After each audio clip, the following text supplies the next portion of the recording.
She believed it would be just another bad day, until a stranger appeared in the rain and changed everything. What began as an unlikely encounter revealed secrets, losses, and a love capable of crossing differences and scars. A story of new beginnings, courage, and surrender that will touch your heart. Get ready, subscribe to the channel, leave your like, and tell us in the comments where you're watching from. The rain fell mercilessly that autumn morning when Emily realized she was being followed. The day had already started badly. The alarm hadn't gone off, the coffee had run out, and now, running to not miss her internship, she felt heavy footsteps approaching from behind. Her heart raced when two men surrounded her on the empty sidewalk. Lost. "Miss?" asked one of them, with a smile that didn't reach his eyes. Emily felt her body freeze.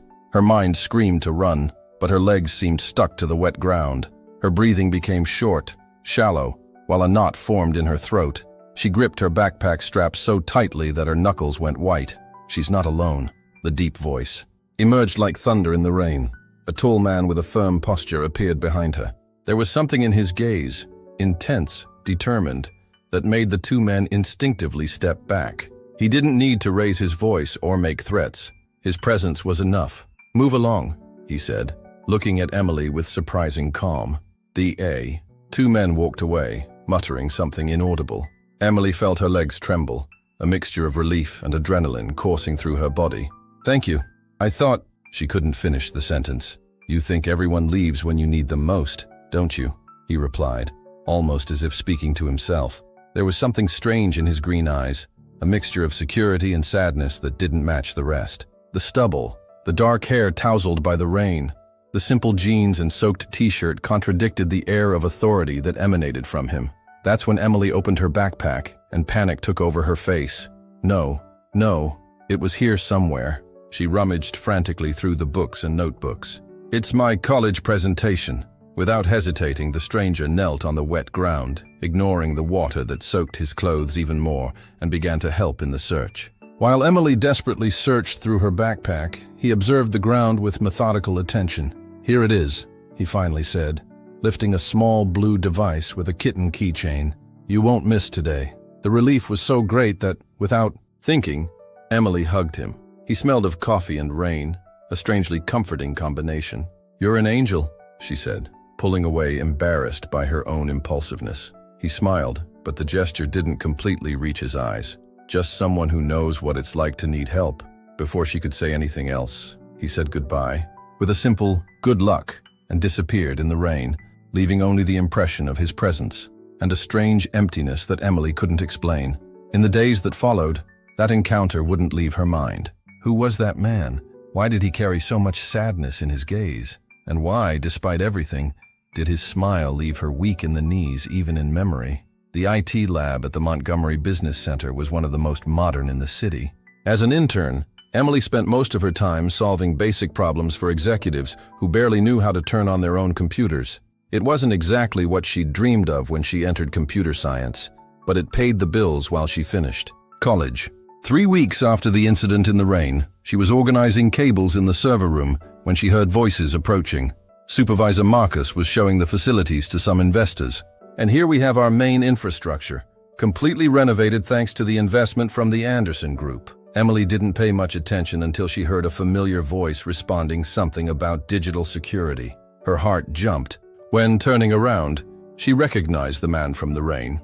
Only now he wore an impeccably cut suit, Italian shoes, and a watch that probably cost more than a year of her rent. "Mr. Anderson, this is Emily, one of our interns," Marcus introduced with that condescending tone he used to talk about lower-level employees. The look of recognition in his green eyes was instant. Although his expression remained professional, there was a silent question there, a spark of surprise. "Emily," he repeated her name as if tasting the sound. "Gabriel Anderson, it's a pleasure to meet you officially." When he extended his hand to greet her, Emily felt the contrast between that formal gesture and the memory of him kneeling on the sidewalk, looking for her flash drive. The dissonance was almost comical. "I see you survived the presentation," he commented discreetly, while the others were distracted with technical explanations about the server. She felt her face heat up. "Thanks to you. The credit was all yours. I just found a flash drive." There was something about him that didn't fit the image of a powerful businessman. Perhaps the way his eyes still carried that same shadow of sadness, or how he seemed uncomfortable with the flattery that Marcus directed at him. Only later, during lunch in the cafeteria, did Emily discover who Gabriel Anderson really was. Carolina from reception almost choked when Emily mentioned that she had met him before. "You don't know who Gabriel Anderson is?" Carolina widened her eyes. "He's heir to one of the largest law firms in the country. He became a widower 3 years ago when his wife died in a car accident. He's one of the most sought-after bachelors in high society, despite rarely appearing at events." The information fell like a stone in Emily's stomach. Widower, millionaire, heir. 3 words that built an invisible wall between them, making that encounter in the rain even more surreal. "They say he changed a lot after his wife died," Carolina continued, leaning in like someone sharing a secret. "Before he was the typical spoiled playboy, now he rarely appears in tabloids. And there's another strange thing. Sometimes he disappears. For days, no one knows where he goes." Emily nodded distractedly, remembering the simple clothes he wore that day, the way he had appeared out of nowhere to help her. A millionaire widower who wandered the city on rainy days, saving strangers. In danger. It sounded like a movie plot that would never work in real life. 3 days later, Emily was fixing the printer on the 10th floor when she felt a presence behind her. When she turned, she almost dropped the toner tray, seeing Gabriel standing there watching her work. "Sorry," he said, realizing he had startled her. "I was passing by and saw it was you." He wasn't wearing a suit today, but a blue dress shirt with sleeves rolled up to his elbows, revealing strong forearms. He seemed less formal, more accessible, although still carrying that aura of someone accustomed to being obeyed. "Any problem?" "With the printer?" Emily asked, trying to sound professional, as if meeting billionaires in the hallway was routine. "Actually, I came to make an invitation," he replied, running his hand through his dark hair in a gesture that seemed too nervous for someone so powerful. "Would you like to have coffee? To make up for the scare that day?" Emily blinked, confused. "You want to compensate me for having saved me?" A quick smile lit up his face. "When you put it that way, it really doesn't make much sense." There was a moment of awkward silence before he continued.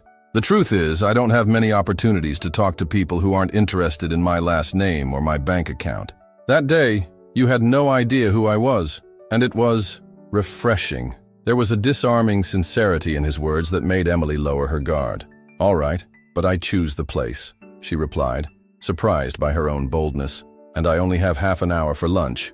Deal." To Emily's surprise, Gabriel took her to the small cafeteria on the ground floor of the building, not to the exclusive restaurant on the top floor where executives usually had lunch. He ordered a simple black coffee and a cheese bread while she opted for a cappuccino. "Why did you help me that day?" she asked after a moment of silence. "You didn't seem like someone used to getting into street trouble." Gabriel looked at his cup for a moment, as if searching for the right words in the dark depths of the coffee. "Because I know what it's like to feel alone at the worst moment," he finally replied. "I've lost too much to stand still when I see someone in danger." The answer was vague, but there was real weight in his words that made Emily understand it wasn't just rhetoric. There was pain there, a pain she couldn't fully comprehend. "And why were you walking alone in the rain, dressed that way?" she continued, unable to contain her curiosity. A sad smile appeared on his face. "Sometimes I need to remember what it's like to be just Gabriel, not the Mr. Anderson that everyone treats like he's made of crystal." There was a pause while he turned the cup between his fingers.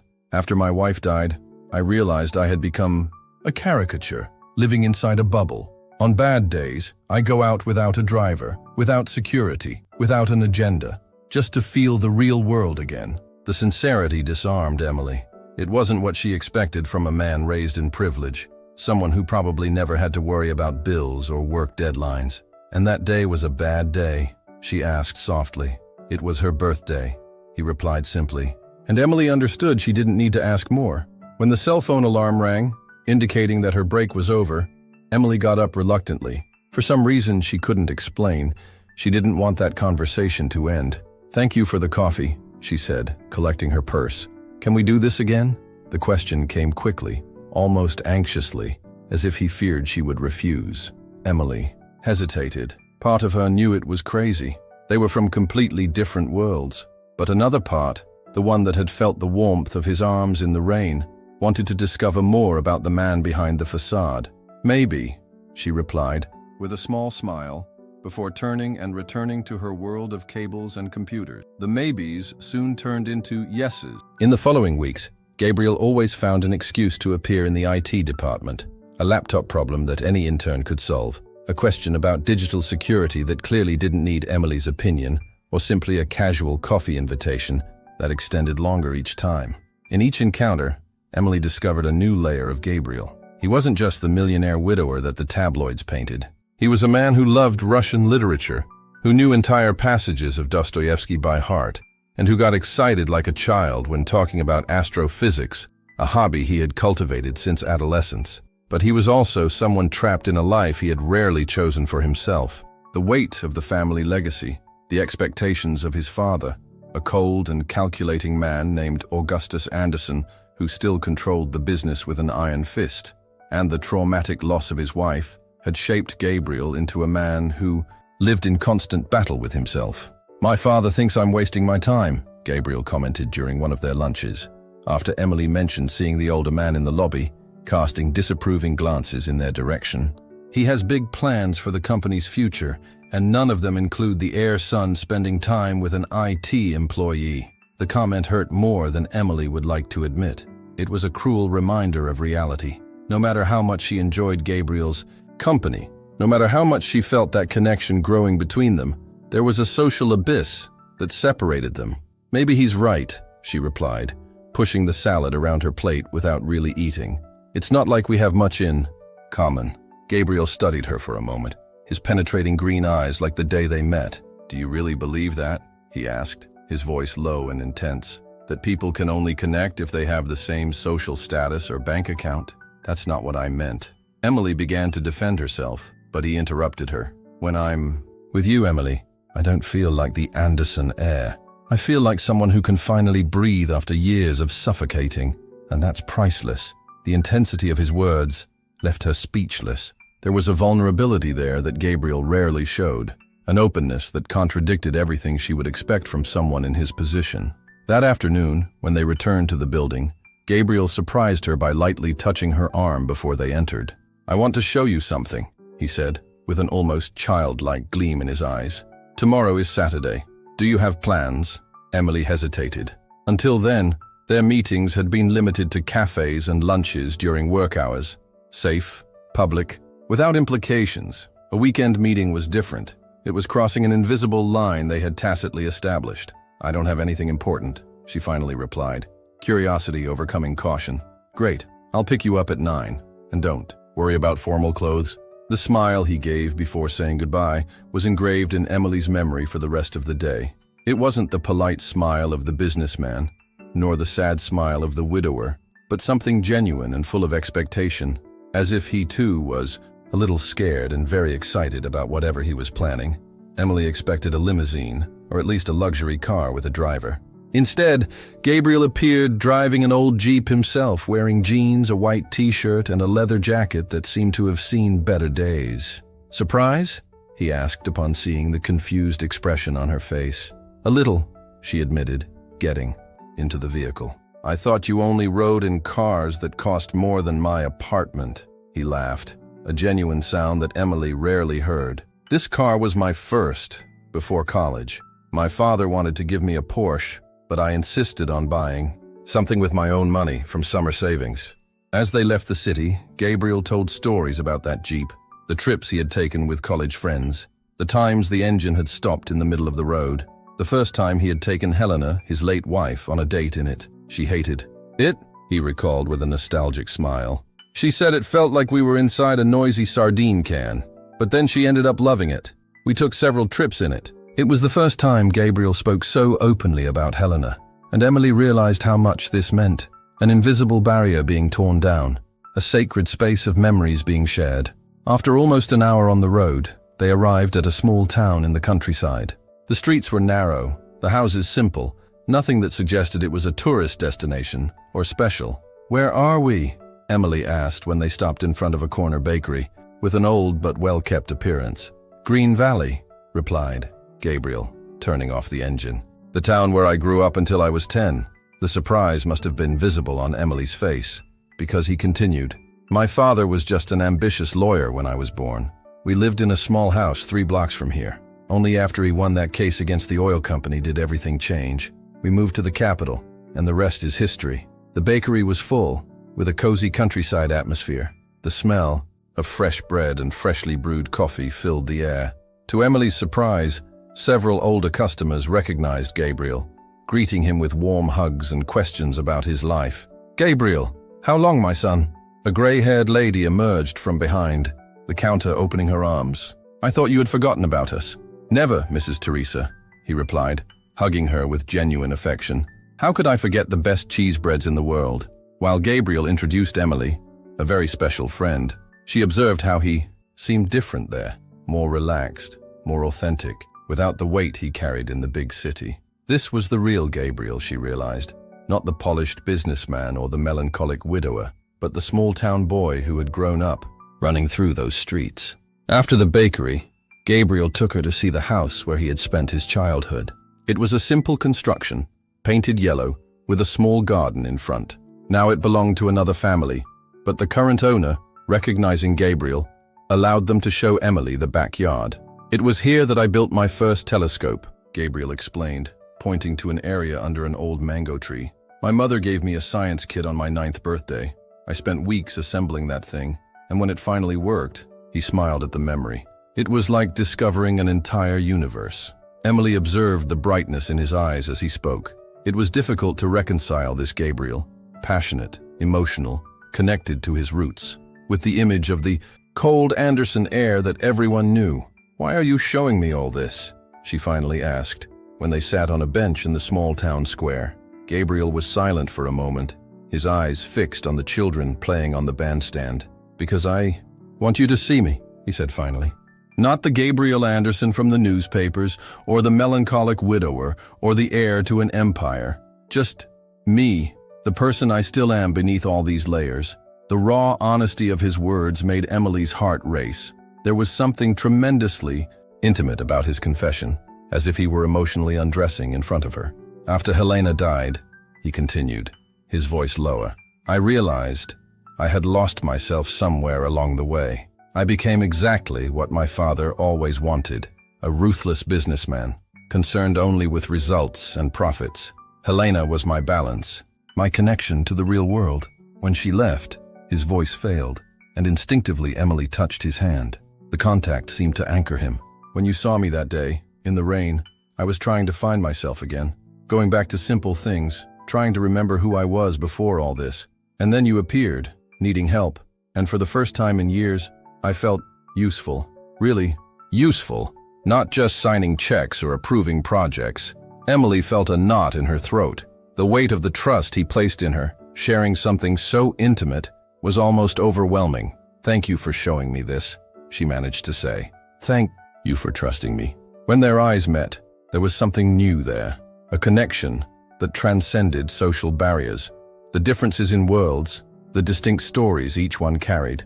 For a moment, they were just two people who had found something unexpected in each other. Gabriel leaned in slowly, giving her time to pull back if she wanted, but Emily didn't pull back. When their lips touched, it was as if something clicked, gentle, hesitant, loaded with promise and possibility. The kiss lasted only a few seconds, but when they separated, both knew they had crossed a frontier from which there was no return. "You're crazy, Emily." Marina's voice, her best friend since college, echoed through the small apartment they shared. On the kitchen table, teacups cooled while they discussed the unexpected development in Emily's life. "You're getting involved with a guy who lives in a completely different world from yours," Marina continued, gesticulating frantically. "He's a widower, billionaire, has a father who probably hates you without even knowing you. And you think this is going to work?" Emily sighed, running her fingers along the edge of the cup. In recent weeks, since that day in Green Valley, she and Gabriel had grown closer and closer. Small gestures, messages during the day, dinners after work, discreet walks in the park, slowly built something she was still afraid to name. "It's not that simple, Mari," she tried to explain. "He's not like you imagine. Yes, he has money, but he also has scars, insecurities, fears. He's just a man trying to find his way back after losing someone he loved." Marina studied her with a mixture of concern and skepticism. "Still, have you stopped to think about the future? You frequent different places, No different people. What's the plan here? Are you going to become Mrs. Anderson, attend charity, dinners, and learn to play golf? The question hit a sensitive point. It was something Emily had been avoiding thinking about. The practical abyss between their worlds, social expectations, the inevitable complications. So far, they had created a bubble where only the two of them existed. But how long would that last? We don't have a plan, Emily admitted. We're just living the moment. Marina softened her expression, extending her hand to hold her friend's. I'm just afraid you'll get hurt, Lou. Stories like this rarely have happy endings outside of movies. Before Emily could respond, her cell phone vibrated with a message from Gabriel. Dinner today? I have a board meeting, but I can stop by your apartment afterwards. I miss you. An involuntary smile appeared on her face as she responded affirmatively. When she looked at Marina again, she found her friend watching her with a resigned expression. At least promise you'll be careful with your heart, Marina asked. Emily nodded, although she knew deep down that it was already too late for such. A promise. The first time Emily entered the Anderson mansion was like crossing a portal to another universe. The formal dinner had been Gabriel's idea, an attempt to introduce her to his world, to show his father that their relationship was serious. He needs to really get to know you, Gabriel had insisted. See the incredible person you are, not just the IT intern.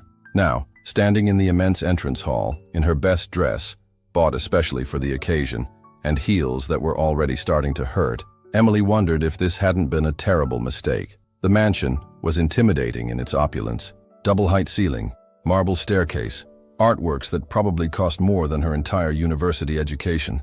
Uniformed servants circulated discreetly, and an impassive-faced butler had taken her coat as if it were a precious object. Gabriel emerged from one of the corridors, impeccable in his dark suit, but with a nervous smile that betrayed his own anxiety. You look beautiful, he whispered, kissing her on the cheek. Ready? Honestly? No, she replied with a nervous laugh. But let's go. Augustus Anderson was exactly as Emily had imagined. Tall, perfectly styled gray hair, rigid posture, and cold eyes that evaluated her from head to toe the moment she entered the dining room. Next to him, to Emily's surprise, was a younger woman, probably in her 30s, elegantly dressed and with a calculated smile. Father, this is Emily Cardoso, Gabriel introduced, his hand firm on her back. Emily, my father, Augustus, and Vanessa Montgomery, Senator Montgomery's daughter. Augustus completed with a meaningful look at his son. An old family friend. The dinner was a succession of small disasters. Emily used the wrong fork for the appetizer, spilled wine on the immaculate tablecloth, and when she tried to discuss literature, a topic she mastered, she was interrupted by Vanessa with comments about an exclusive exhibition in Paris that, unfortunately, not everyone has the opportunity to appreciate. The tension was palpable. Gabriel tried to include her in the conversations, highlighting her academic and professional achievements, but each attempt was subtly sabotaged by comments from Augustus or Vanessa that reinforced how out of place she was. So, Emily, Augustus finally addressed her directly during dessert. Gabriel mentioned that you're an IT technician? I'm finishing my master's degree in cybersecurity, she corrected, keeping her voice firm despite her nervousness. I work as a systems analyst at Montgomery Business Center while I complete my studies. Fascinating, Augustus replied without any enthusiasm. And what are your plans for the future? I imagine a career in IT is rewarding. The condescending tone was impossible to ignore. Actually, Gabriel intervened, Emily developed a security protocol that's being evaluated by international companies. She has a bright future ahead of her. I'm sure she does, Augustus agreed with a smile that didn't reach his eyes. Although, I worry about how this would fit with the social commitments that an Anderson partner must assume. The silence that followed was deafening. Emily felt her face burn, while Vanessa smiled discreetly behind her wine glass. It was the last straw for Gabriel. He placed his napkin on the table with more force than necessary. Father, can we talk privately? The two men withdrew to the office, leaving Emily alone with Vanessa, who wasted no time in approaching. You seem like a smart girl, Vanessa said, her voice falsely sweet. So you must understand that this is just a phase for Gabriel. He's still dealing with grief, looking for something different, a distraction. But in the end, people like us always return to our world. The words hit Emily like a slap, but she refused to show how much they had hurt. You speak as if you know him very well, she replied calmly. I've known him since childhood. Our families always expected us to marry someday, even before Helena appeared. Vanessa shrugged elegantly. He needed time, and I respected that. But now, from the office, Gabriel's and his father's voices were getting louder, although the exact words were indistinguishable. People like you don't belong to our world, Vanessa continued, leaning in as if sharing a secret. It's not your fault. It's just how things are. Before Emily could respond, the office door opened forcefully. Gabriel emerged, his face red with anger, followed by Augustus, who maintained an icy calm. We're leaving, Emily, Gabriel said, his voice contained but trembling with fury. Gabriel, don't be dramatic, Augustus intervened. We're just having a family conversation. Family conversation, Gabriel repeated, turning to face his father. You just offered to buy Emily an executive position in exchange for me ending this fantasy, as you called it. Emily froze, the air escaping from her lungs. Vanessa didn't seem surprised, just annoyed by the indiscretion. It's a reasonable proposal, Augustus replied coldly. She gains a promising career. You return to your responsibilities. Everyone wins. Gabriel ran his hand through his hair, a gesture Emily had learned to recognize as a sign of extreme frustration. Let's go, Emily, he repeated, extending his hand to her. The trip back to Emily's apartment was made in tense silence. Gabriel drove, his Porsche with his knuckles white from gripping the steering wheel so hard, while she looked out the window, trying to process everything that had happened. I'm sorry, he finally said when they stopped in front of her building. I should have predicted this. My father he's always been controlling, but I thought he would at least try to get to know you before judging. Emily took a deep breath, gathering courage for the question she feared asking. What did Vanessa mean about you two being promised to each other? Gabriel closed his eyes for a moment. Our families have been close forever. There were expectations, yes, but it was never something I seriously considered. He held her hand. Emily, nothing that happened tonight changes what I feel for you, but something had changed inside her. The reality of how different their worlds were had been thrown in her face, impossible to ignore. You don't understand, Gabriel, she said softly. We're from different universes. No matter how much we try, there will always be people like your father, like Vanessa, reminding us of that. So what? He contested, turning to face her. Who said we need to live according to their rules? It's not that simple. It's exactly that simple, he interrupted, taking her hands in his. I've already lived in emptiness, Emily. I spent years being exactly what they expected of me, and that brought me nothing but a hollow existence. What I found with you gives me life again. I won't give that up because of anyone's expectations. The intensity in his green eyes was almost painful to see. There was a fierce determination there, but also a silent plea. Emily felt her heart, divided between fear and hope, between reason that told her to step back, and the desire to believe they could overcome any obstacle. I need time to think, she finally said. Gabriel nodded slowly, although disappointment was visible on his face. I understand. He hesitated, as if he wanted to say more, but then simply kissed her hands. I'll be here when you decide. The days that followed were torture for Emily. She immersed herself in work and studies, avoiding thinking about the decision she needed to make. Gabriel respected her request for space, although he sent daily messages, not pressuring, just reminding her that he was waiting, that he cared. You look like a zombie, Marina observed one night, while Emily stared distractedly at her laptop screen. Why don't you talk to him? It's obvious you're miserable. It's not that simple, Emily replied automatically. Actually, it is. Marina closed Emily's laptop. Look, I was the first to point out all the problems with this relationship, but seeing you like this, maybe it's worth the risk. Emily looked at her friend, surprised. What happened to stories like this don't have happy endings? Marina shrugged. Maybe I was wrong. Besides, even if it doesn't work out in the end, doesn't mean you shouldn't live it now. The words stayed with Emily all night. The next morning, she was about to call Gabriel when her cell phone vibrated with a news notification. Anderson Group heir renounces company presidency. Gabriel Anderson shocks financial market by announcing leave of absence. With her heart racing, Emily opened the article. Gabriel had announced he would temporarily step away from the presidency of the Anderson Group to reevaluate personal and professional priorities. The company's shares had fallen significantly. With the unexpected announcement. Before she could process the information, her phone rang. It was Carolina from reception. "Emily, you won't believe it. Gabriel Anderson is in the lobby asking for you, and for God's sake, his face is in the newspaper." Going down hastily in the elevator, Emily found Gabriel in the middle of the lobby, causing a small commotion among curious employees. He looked exhausted, as if he hadn't slept, but there was a determined gleam in his eyes. "What have you done?" she asked as soon as she approached. "What I should have done long ago," he replied. "I told my father I won't live the life he planned for me anymore. If that means giving up the company, so be it." Emily stared at him astonished. "You gave up everything? Why?" "For me," he replied simply. "And yes, also for you, because you made me remember who I really am, what really matters." Around them, employees tried to disguise that they were listening to every word, some even taking discreet photos with their cell phones. "We don't need to talk here," Emily murmured, aware of the audience. "Actually, we do," Gabriel insisted, "because I want everyone to know I'm not ashamed or regretful. I'm choosing to be happy, Emily. And if that means scandalizing some people along the way, so be it." There was something liberating in the way he spoke, as if he had finally freed himself from invisible chains that had bound him for years. "You're not thinking clearly," she tried to argue. "It's your whole life, your inheritance. An inheritance that never brought me happiness," he interrupted. "Look, I'm not throwing everything away.